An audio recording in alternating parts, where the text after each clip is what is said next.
দিন শেষ হওয়ার পরই একটা রাত আসবে, সেই রাতের নাম আমাদের দেশের লোকেরা দিয়েছে কি? শবে বরাত। শবে বরাত তার নাম দিয়েছে। শবে বরাত দুইটা শব্দটাই কি? ফার্সি। সব মানে হচ্ছে রাত, বরাত মানে কি? ভাগ্য। ভাগ্য রজনী তারা নাম দিয়েছে। অথচ বরাত শব্দটি এটা যদি ভাগ্য বলে, অথবা যদি আরবি যদি বলি বারাত মানে হচ্ছে মুক্তি, মুক্তির রজনী। এই ভাগ্য রজনী অথবা মুক্তির রজনী, মূলত ভাগ্য রজনী এবং মুক্তির রজনী কোনটা? লাইলাতুল কদর। মূলত লাইলাতুল কদর। আল্লাহ তাআলা কোরআনে বলেছেন, ইন্না আনজালনাহু ফি লাইলাতিল কদর লাইলাতুল কদরি খায়রুম মিন আলফি শাহর তানাজ্জালুল মালাইকাতু ওয়ার রূহু ফিহা বিইذনি রাব্বিহিম মিন কুল্লি আমর। প্রত্যেকটা বিষয় সিদ্ধান্ত হয় লাইলাতুল কদরে, আল্লাহ তাআলা বলছেন। এবং সূরাতুদ দুখানে আল্লাহ তাআলা বলেছেন, ইন্না আনজালনাহু ফি লাইলাতিন মুবারাকা ইন্না কুন্না মুনজিরিন ফিহা ইউফরাকু কুল্লু আমরিন হাকিম আমরান মিন ইনদিনা ইন্না কুন্না মুরসিলিন। আল্লাহ সুবহানাহু ওয়া তাআলা বলেছেন যে বরকতময় রাতে আমি কোরআনকে নাজিল করেছি, এবং সেই রাতে কুল্লু আমরিন হাকিম, সকল প্রজ্ঞাপন্য বিষয়ে সিদ্ধান্ত নেওয়া হয়। এই সিদ্ধান্ত নিয়ে ফেরেশতারা নাজিল হন এই পৃথিবীতে, আল্লাহ তাআলা বলছেন। আর কোরআন নাজিল হয়েছে কোন রাতে বলেন তো? কদর রাতে। এটা তো সারা পৃথিবীর মানুষ জানে, মুসলিম অমুসলিম নির্বিশেষে তারা জানে আল্লাহ তাআলা কদর রাতে কোরআন নাজিল করেছেন। এই কোরআন নাজিল করার কারণে কদর রাত কি? 1000 মাসের চেয়েও উত্তম। 1000 মাসের চেয়ে উত্তম কদর রাত। এবং আল্লাহ তাআলা এটাকে বরকতময় রাত বলে উল্লেখ করেছেন। সেই রাত পাওয়ার জন্য রমাদানের শেষের দশকে আমাদেরকে সারা রাত জুড়ে নামাজ পড়ার সুন্নাহ আল্লাহ রাসূল দেখিয়ে দিয়েছেন। যখন ইজা দাখালা আলাইহিল আশরুল আওয়াখির মিন রমাদান, রমাদানের শেষের দশকে রাসূল সাল্লাল্লাহু কি করতেন? তিনি কি করতেন? তিনি আহিয়া লাইলাহু ওয়া আইকাযা আহলাহু ওয়া জাদ্দা ওয়া শাদ্দাল মিজার। হাদিসে সহিহ বুখারী হাদিসে শেষের দশকে রাসূল সাল্লাল্লাহু সারা রাত তিনি দাঁড়িয়ে ইবাদত করতেন, জেগে ইবাদত করতেন। তার পরিবার পরিজনকে সারা রাত ঘুমাতে দিতেন না, তাদেরকেও নিয়ে তিনি ইবাদত করতেন। এবং তিনি তার কোমর বেঁধে নামতেন ইবাদত করার জন্য শেষের দশকে। কারণ কি? কারণ হচ্ছে তাহাররা লাইলাতুল কদরি ফিল আশরিল আওয়াখির মিন রমাদান। রমাদানের শেষের দশকে লাইলাতুল কদর খুঁজো। এবং ওই সময় ইতিকাফ করতেন রাসূল সাল্লাল্লাহু আলাইহি ওয়াসাল্লাম। তার গোটা জীবন জুড়ে তিনি ইতিকাফ করেছেন। একবার তিনি ইতিকাফ করতে পারেন না যুদ্ধের কারণে। ইতিকাফ তিনি করতে পারেন নাই, কারণ মক্কা বিজয়ের ঘটনা ঘটেছে। তিনি যুদ্ধ করতে পারেন, মানে তিনি ইতিকাফ করতে পারেন নাই। সেই বছর রাসূলুল্লাহ সাল্লাল্লাহু আলাইহি ওয়াসাল্লাম এই ইতিকাফ করতে না পারার কারণে তার পরের বছর তিনি 20 দিন ইতিকাফ করেছেন। ইতিকাফ তার মিস হয়ে গেছে, ইতিকাফ মিস হয়ে গেছে। পরের বছর তিনি 20 দিন ইতিকাফ করেছেন। ইতিকাফের মূল উদ্দেশ্য ছিল কদরের রাত যেন মিস না হয়ে যায়। তাহলে কদর তো রমাদানে কোরআন নাযিল হয়েছে, শাহরুর রমাদান আল্লাযী উনজিলা ফীহিল কোরআন। রমাদান মাস সেই মাস যে মাসে আল্লাহ তাআলা কোরআন নাযিল করেছেন, আল্লাহ সুবহানাহু ওয়া তাআলা নিজে বলেছেন। তাইলে রমাদান যদি আল্লাহ তাআলা কোরআন নাযিল করে থাকেন, আর কোরআন নাযিলের কারণে যদি রমাদান মর্যাদাপূর্ণ হয়, আর রমাদানের একটা নির্ধারিত রাতে তিনি কোরআন নাযিল করেছেন, সেটি যদি লাইলাতুল কদর হয়, তাহলে হঠাৎ করে শবে বরাত আইলে কোত্থেকে? তাইলে এই যে শবে বরাত উদযাপন, শবে বরাত কেন্দ্রিক বিভিন্ন ধরনের আয়োজন, আপনি দিনের বেলা রোজা রাখবেন, রাতের বেলা কি করবেন? সারা রাত নামাজ আদায় করবেন। এগুলো কোনো নিয়মিত নামাজি, নিয়মিত ইবাদত গুজার আল্লাহওয়ালা মানুষের পরিচয় না। এগুলো হচ্ছে এক ধরনের কি, যারা যে সকল ব্যক্তিরা সারা বছর জুড়ে আল্লাহর ইবাদতের কোনো খবর নাই, এই সকল ব্যক্তিরা নতুন করে এই সকল দিবসকে কেন্দ্র করে তারা বাঁচতে চায়। কারণ ডুবন্ত ব্যক্তি খড়কুটা ধরেও বাঁচতে চায়। আপনি তো ডুবন্ত না, আপনি তো বিশাল পিলার নিয়ে আসেন, সেটা রুকনুল আজিম। আপনি রুকনে আজিম, আল্লাহ সুবহানাহু ওয়া তাআলার দ্বীন, জীবন ব্যবস্থাকে আপনি ধরে রয়েছেন। আপনি তো ইসলামকে ধরে রয়েছেন। আপনার নতুন করে বেদাতি আমল বা ইবাদত তো আপনার প্রয়োজন নাই, প্রিয় ভাইরা। সেই কারণে এই রাতে কোনো ইবাদত নাই, এই রাতে স্পেশাল কোনো ইবাদত নাই। দুটো হাদিস এই রাতের ব্যাপারে, একটা হাদিস সহিহ আর একটা হাসান পর্যায়ের হাদিস, এটা প্রমাণিত আছে। এর মধ্যে একটা হলো রাসূল সাল্লাল্লাহু আলাইহি ওয়াসাল্লাম বলেছেন, ইয়াত্তালিউল্লাহু সুবহানাহু ওয়া তাআলা ইলা খালকিহি লাইলাতুন নিসফি মিন শাবান। শাবানের মধ্য রাতে, অর্থাৎ 15তম রাতে আল্লাহ সুবহানাহু ওয়া তাআলা তার সৃষ্টির দিকে তাকান। ফায়াগফিরু লিজামিই খালকিহি ইল্লা লিমুশরিকিন আও মুশাহিরিন। অন্য হাদিসে আও মুদমিনু খামারিন আও আকিল লিল ওয়ালিদাইন। রাসূল সাল্লাল্লাহু আলাইহি ওয়াসাল্লাম বলেছেন, এই রাতে ভালো করে খেয়াল করবেন, লাইলাতুল বারাআ অথবা যেটা শবে বরাত তারা বলে, এই লাইলাতুন নিসফি মিন শাবান, যেটা হাদিসে এটা আসছে, আমরা এই রাতে বলি শাবানের মধ্য রজনীতে রাসূল সাল্লাল্লাহু আলাইহি ওয়াসাল্লাম বলেন আল্লাহ তাআলা তার সৃষ্টির দিকে তাকান, মানুষের দিকে তাকান, এবং তাকায়া তিনি সকল মানুষকে ক্ষমা করে দেন, কিন্তু 4 শ্রেণীর মানুষকে তিনি ক্ষমা করেন না। একটা হলো যারা মুশরিক, যারা শিরক করেছে, তাদেরকে আল্লাহ তাআলা ক্ষমা করেন না। ভালো করে খেয়াল করবেন, শিরক যদি করে এই ব্যক্তিকে আল্লাহ ক্ষমা করেন না। 2 নম্বর আও মুশাহিনিন, মুশাহিন মানে হচ্ছে যেই সকল ব্যক্তিরা মুসলমানদের সাথে হিংসা, বিদ্বেষ ইত্যাদি পোষণ করে, হিংসা, বিদ্বেষ, ঘৃণা, জিজ্ঞাসা, প্রতিহিংসা এই সকল পোষণ করে, এই সকল ব্যক্তিদেরকেও আল্লাহ তাআলা ক্ষমা করেন না। 3 নম্বরে আও মুদমিনু খামারিন, যারা অব্যাহতভাবে মাদক দ্রব্য সেবন করে, সিগারেট খায়, মদ খায়, গাঁজা খায়, ইত্তকার যে সকল ব্যক্তিরা এগুলো খায় তাদেরকে আল্লাহ তাআলা ক্ষমা করেন না। 4 নম্বর হচ্ছে আকিল লিওয়ালিদাইনি, পিতা মাতার অবাধ্য এরকম সন্তানদেরকে আল্লাহ তাআলা ক্ষমা করেন না। আর সবাইকে আল্লাহ এমনি ক্ষমা করে দেন। তাহলে ক্ষমা পাওয়ার জন্য কেবল আপনাকে এগুলো থেকে দূরে থাকতে হবে, বিরত থাকতে হবে। এবার আপনি নিশ্চিত করুন আপনি শিরক করেছেন কিনা। শিরক যদি করে থাকেন তাহলে আজকে রাতেই, রাত আসার আগেই, দিনের বেলা আল্লাহকে তওবা করে ফেলেন যে আল্লাহ আমি আর জীবনভর কোনোদিন শিরক করব না, আমি আগামী এখন অতীতের শিরক থেকে তোমাকে তওবা করছি, ভবিষ্যতে কখনো শিরক করব না। তোমার কাছে আমি সে কথা বলি, আল্লাহুম্মা গফিরলি, হে আল্লাহ আমাকে ক্ষমা করে দিন যে এই শিরক আমি আপনার সাথে করেছি। আন উশরিকা বিকা মা আলিমতু ওয়া মা লাম আ'লাম, হে আল্লাহ তোমার সাথে যে শিরক জেনে করেছি, না জেনে করেছি, সেই শিরক থেকে তুমি আমাকে ক্ষমা করে দাও, এবং ভবিষ্যতে যেন শিরক না করি সেই জন্য তুমি আমাকে তৌফিক দান করো। এটা আল্লাহর কাছে এটা তওবা করেন, এটা আল্লাহর কাছে বলেন। 1 নম্বর কাজ। 2 নম্বর কাজ হচ্ছে বলেন আল্লাহকে, হে আল্লাহ আমি গোটা পৃথিবীর মুসলমানদেরকে ক্ষমা করে দিলাম, আমার প্রতিও যে অন্যায় আচরণ করেছে তাকেও আমি ক্ষমা করে দিলাম, যেন আল্লাহ তাআলা ক্ষমা আপনি পেতে তার প্রতি। তিনি আপনাকে অক্সিজেন দিয়েছেন, তিনি আপনাকে খাবার দিয়েছেন, রিজিক দিয়েছেন, তিনি আপনাকে সন্তান দিয়েছেন, তিনি আপনাকে পরিবার দিয়েছেন, তিনি আপনাকে মানুষ হিসেবে তৈরি করেছেন, তিনি আপনার সব কিছু দিয়েছেন। সেই রবকে আপনি ভুলে গিয়ে অন্য কোনো কিছুর পিছনে ছোটা এবং ঘোরা, এটা তো এর চেয়ে বড় কোনো অপরাধ তো নাই।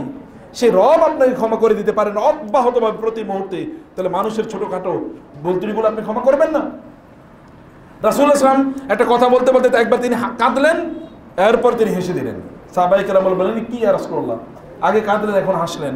তিনি বলেন, আমি দেখলাম কিয়ামতের দিন 2 ব্যক্তি, তারা হাঁটু গেড়ে আল্লাহর সামনে বসে আছেন এবং তারা খুবই আতঙ্কিত এমন একটা অবস্থায়। এদের অবস্থা দেখে আমার চোখ থেকে পানি ঝরে পড়লো, আহারে উম্মার এরকম অবস্থা হবে। এরপরে আল্লাহ তাআলা একজনকে লক্ষ্য করে বললেন, আল্লাহকে লক্ষ্য করে এক ব্যক্তি বললেন, ইয়া আল্লাহ এ লোক আমার উপর জুলুম করছে, আমি তার বদলা চাই, আমি তার বদলা চাই। আল্লাহ সুবহানাহু ওয়া তাআলা তারপরে বললেন, ওইদিকে তাকাও তো। ওইদিকে তারা তাকাবে, তাকানোর পর দেখবে বিশাল এক অট্টালিকা, সহিহ হাদিস, বিশাল এক অট্টালিকা।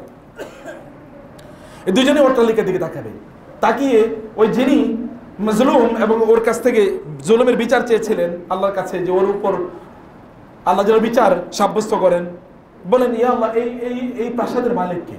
বলে, এই প্রাসাদের মালিক তিনি, যিনি তার কোনো মুসলিম ভাইকে ক্ষমা করে দেবেন, যিনি তার কোনো মুসলিম ভাইকে ক্ষমা করে দেবেন। উনি বলেন, আল্লাহ আমি প্রাসাদের মালিক হতে চাই, আমি ওকে ক্ষমা করে দিলাম। আল্লাহ তাআলা বলবেন, যাও এবার 2 ভাই হাতাহাতি করে ওই প্রাসাদে গিয়ে ঢুকো, তোমরা 2 জনে ওখানে থাকো, যাও। রাসূল এই কথা বলে তিনি হেসে দিলেন, যে বিচারটা হওয়ার কথা ছিল কি আর হইল কি। প্রিয় ভাইরা,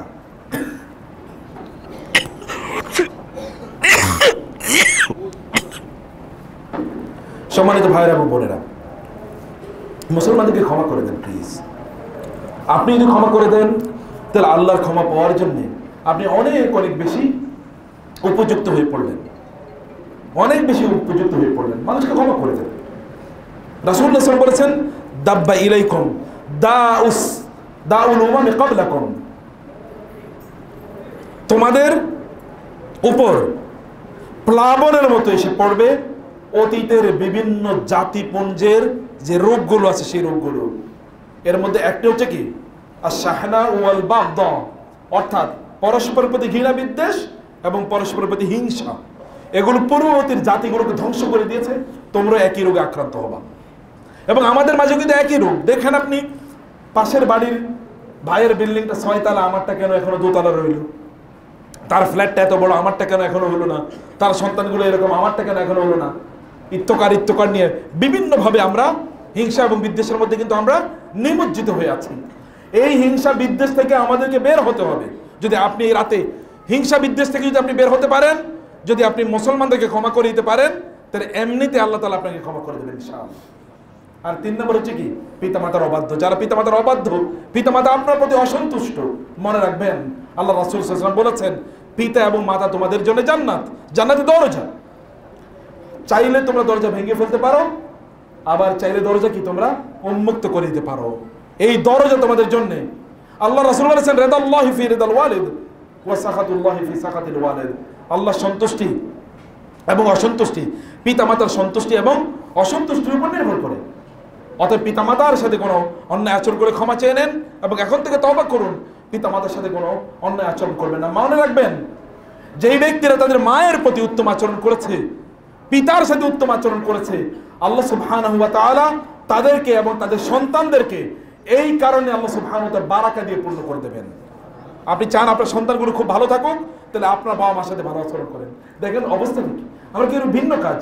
আমার সন্তান যেন থাকে দুধে ভাতে, এই কারণে ওদের জন্য সারাদিন দৌড়াই, বাবা মাকে বলে যাই।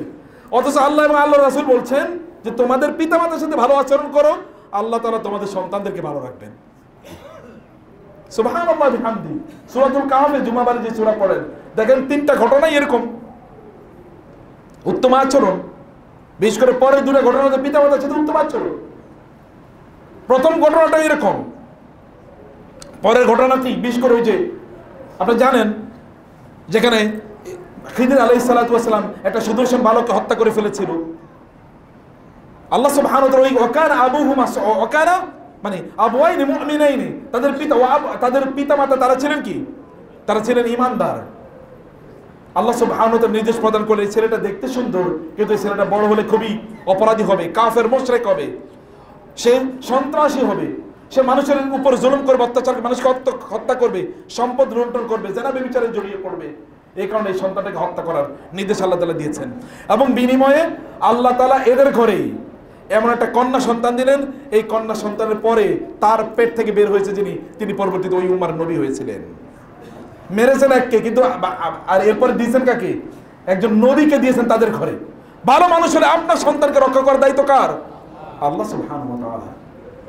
আপনি যদি আপনার পিতা মাতার প্রতি উত্তম আচরণ করেন, তাহলে সন্তানকে আল্লাহ তাআলা রক্ষা করবেন। সম্মানিত ভাইরা, এই কাজটা আপনাদেরকে করতে হবে এবং মাদক দ্রব্য সেবন তো আপনাদেরকে বন্ধ করে দিতে হবে, এটা আমরা আগেই বলেছি। আমাদেরকে এটা দ্বিতীয় বিষয় বলছি। অতএব এই রাতে আপনার এক্সট্রা কোনো ইবাদত নাই।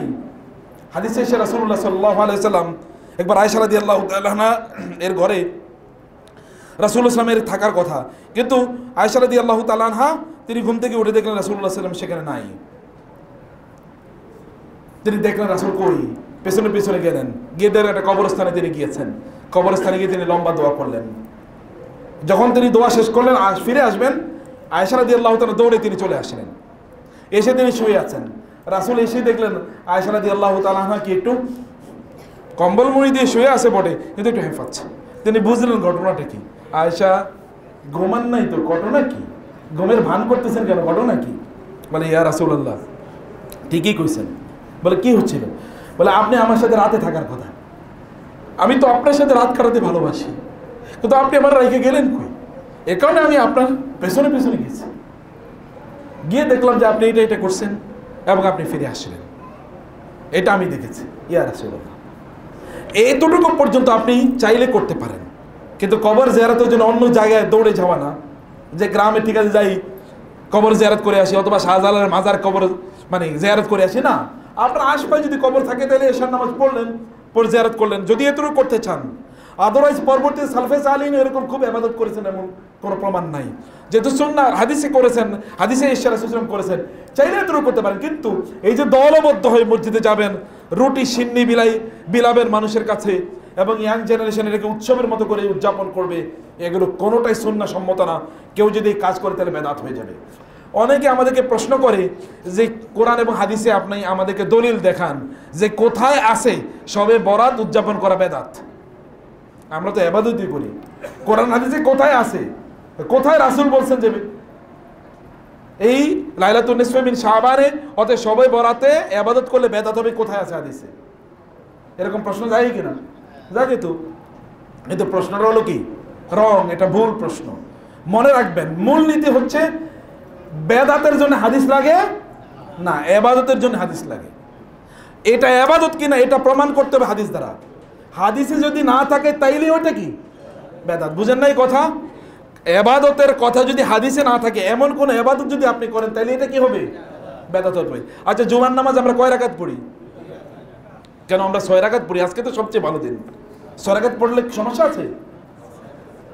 কি সমস্যা? আমি ভালো কাজই তো করবো, আমি খারাপ করলাম কই? তা আপনি বলবেন এটা ভালো আর খারাপ বুঝি নাই। রাসূল ইসলাম 2 রাকাত পড়েছেন, আল্লাহ তাআলা বলেছেন আমাদেরকে কি 2 রাকাত পড়তে, আল্লাহ রাসূলের মাধ্যমে জানিয়ে দিয়েছেন তিনি, অথবা হাদিসে এসে। আমরা তো এর বেশি পড়তে পারি না। যদি এইখানে এই পলিসি হয় তাহলে শবে বরাতের জন্য কেন এটা হবে না? মূলনীতি তো একটাই, অর্থাৎ ওই রাতের ইবাদত হাদিস দ্বারা প্রমাণিত নয়, এটা মানে হলো বেদাত।